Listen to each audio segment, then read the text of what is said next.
Good morning. Hope that all of you are safe at home.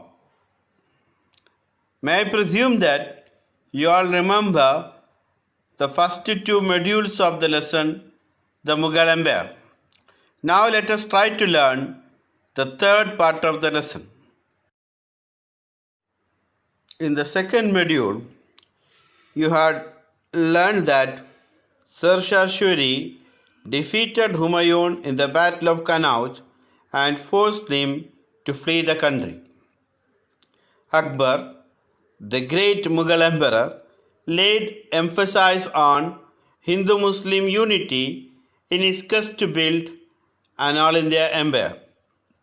As an emperor, Jahangir was deeply fascinated by art and architecture.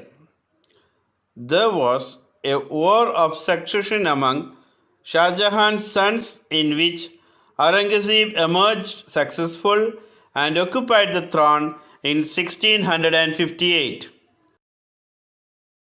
Shah Jahan took extensive interest in the growth of literature and art, and he encouraged scholars, philosophers, and artists. The grand and beautiful Taj Mahal at Agra was built during Shah Jahan's period of rule in the memory of his wife Mumtaz Mahal.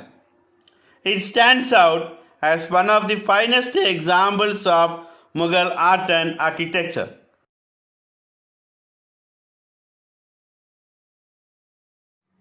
Well, now let us try to learn about Aurangazeb, the last among powerful Mughal emperors. During his period of rule, Ahams were defeated in Brahmaputra Valley in 1653. Campaigns in the northwest against the Yusufzai and the Sikhs were successful. Prince Akbar rebelled against Aurangazeb and he received support from the Marathas and the Deccan Sultanate. Bijapur was annexed in 1685. From 1698, Aurangazeb personally managed campaigns in the Deccan against the Marathas. Aurangazeb had to face the rebellion in the North India of the Sikhs, Jats and Satnamis in the northeast of the Ahams and in the Deccan of the Marathas. Now let us try to learn something about the income from land revenue. The income from land revenue played an important role in establishing stability in the Mughal Empire. It strengthened the economic system of the empire. The money collected was invested in building forts and was used for welfare of the subjects. Its importance can be easily assessed from the fact that Todarmal, he was Akbar's revenue minister, took a 10-year period to carry out a proper calculation of land revenue. Learning about Akbar's religious policy is very important when we learn about the Mughal period. During 1570s, Akbar had a discussion on religion with ulama, that is religious leadership, Brahmanas, Jesuit priests who are Roman Catholics and Zoroastrians. These discussions took place during his stay at Fatehpur Sikri in the Ibadat Gana. Akbar was interested in the religion and social customs of different people, and his interaction with people of different faiths made him realize that their teachings created divisions and disharmony among his subjects.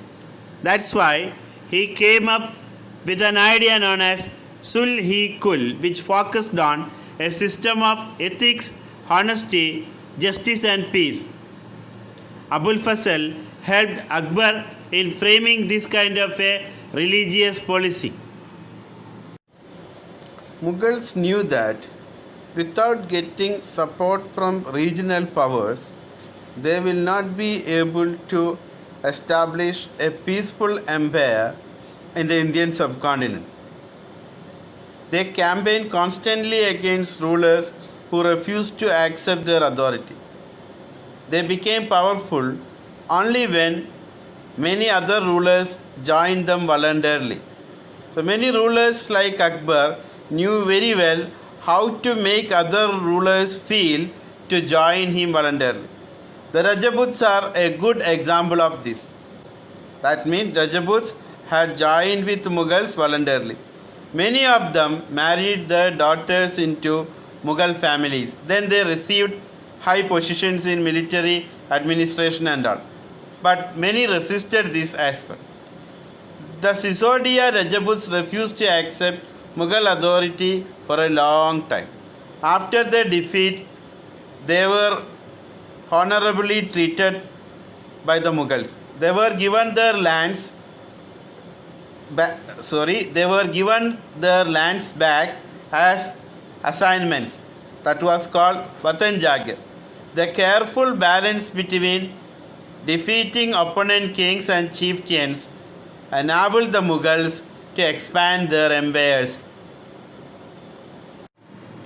How did Mughals take care of needs of people who lived in such a vast empire, which included even parts of modern Pakistan, Bangladesh, etc.?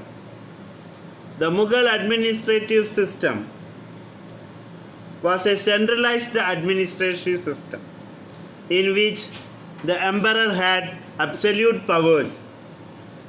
The empire was divided into subas or provinces. Subas were governed by subaidars. That means there was one subedar to govern one suba. These subaidars carried out both political and military functions. Each province also had a financial officer or diwan.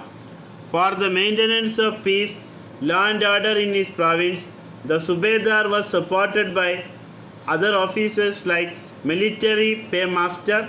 He was called Baksi. The minister in charge of religious and charitable patronage, he was known as Sadar, and town police commander, he was known as Kotwal.